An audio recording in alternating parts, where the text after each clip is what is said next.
Mancherial MLA గారికి రాజ్యాంగం అన్నా హక్కులన్నా వాటి మీద విశ్వాసం లేదు. అప్పుడు నిజాం కాలంలో నవాబు పాలన ఉంటుండే. ఇవాళ మన మంచిర్యాలలో కూడా నిజాం నవాబు లాంటి పాలన రోజులు గుర్తుకొస్తున్నాయి.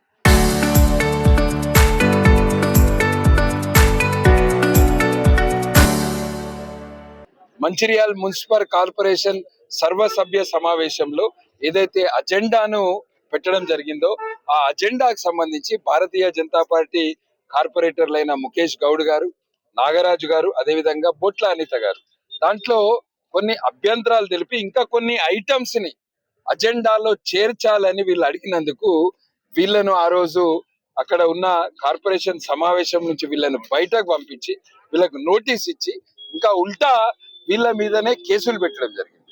మరి మంచిర్యాల కార్పొరేషన్ లో జరుగుతున్న అవినీతి మీద ప్రశ్నించే హక్కు మా కార్పొరేటర్లకు ఉన్నదా లేదా?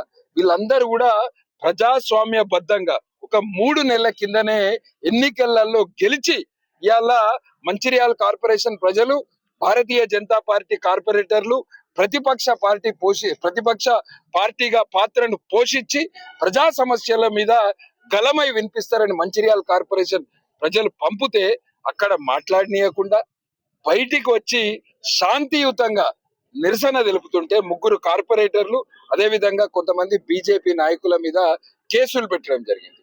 మరి మా కార్పొరేటర్లు కూడా వీళ్ళను బెదిరించిన విషయాలు, అక్కడ జరిగిన విషయాలను ఇదే పోలీస్ డిపార్ట్మెంట్ కి మొన్న రాత్రే కంప్లైంట్ ఇస్తే ఇప్పటి వరకు ఎటువంటి చర్యలు చేపట్టలేదు. రెండో విషయం, ఇలా మంచిర్యాల మహాప్రస్థానంలో నిన్న ప్రెస్ మీట్ పెట్టడం జరిగింది. మంచిర్యాల మహాప్రస్థానానికి మొత్తము 10,20,00,000 రూపాయలు ఖర్చు పెట్టి దాన్ని నిర్మిస్తే దాంట్లో 4 కోట్లు కేంద్ర ప్రభుత్వాన్ని.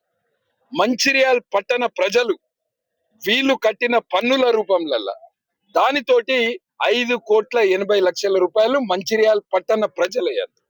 అందులో రాష్ట్ర ప్రభుత్వము స్పెషల్ ఫండ్ ద్వారా ఇచ్చింది కేవలం 40 లక్షలు మాత్రమే.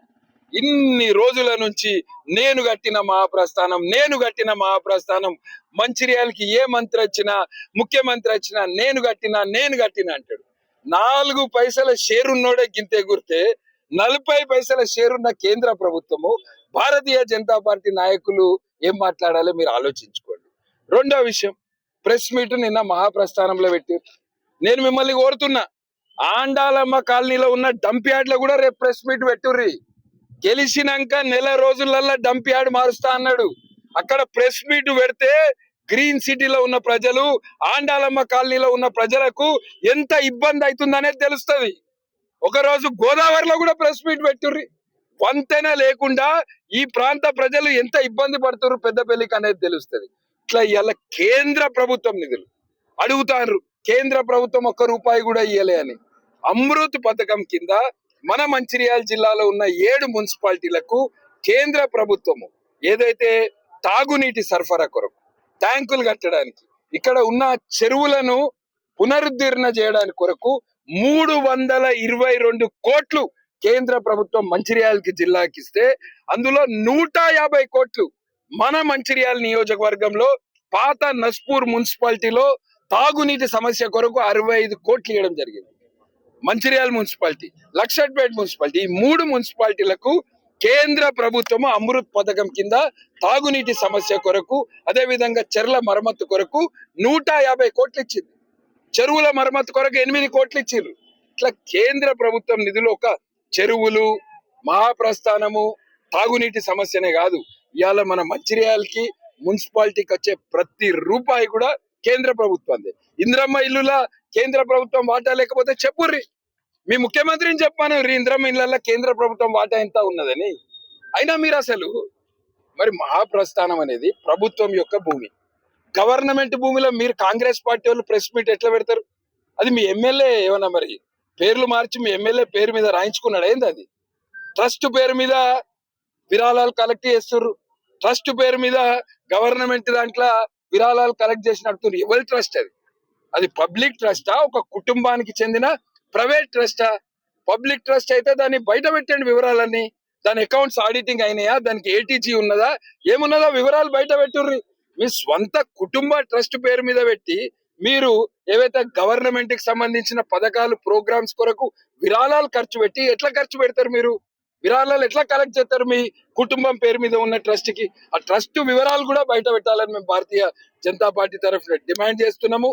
మేము కాంగ్రెస్ పార్టీ నాయకులకు చెప్తున్నాం, మీరు ఎక్కడికి రమ్మంటే అక్కడికి వస్తాం, ఎక్కడ చర్చ కంటే అక్కడికి చర్చకు మేము సిద్ధము.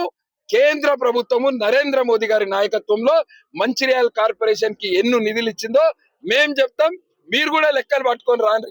రాష్ట్ర ప్రభుత్వం ఎంత ఇచ్చింది, ఏం చేసింది, ఎమ్మెల్యే ఎన్నికల సమయంలో ఏం చెప్పిండు, డంప్ యార్డ్ ఏం చెప్పిండు, ఫ్లైఓవర్లు ఏం చెప్పిండు, అవి ఏం కట్టిర్రో వాటన్నిటి మీద కూడా బహిరంగ చర్చకు మేము భారతీయ జనతా పార్టీ తరఫున సిద్ధము. ఈ రోజు మేము పోలీసులను కోరేది ఒకటే, భారతీయ జనతా పార్టీ కార్పొరేటర్లు నాయకుల మీద అక్రమంగా పెట్టిన కేసును వెంటనే విరమించుకోవాలి. అదే విధంగా మా కార్పొరేటర్లు ఏదైతే ఇచ్చిండ్రో మొన్న దాని మీద కూడా విచారణ చేపట్టాలని మేము భారతీయ జనతా పార్టీ తరఫున డిమాండ్ చేస్తాం.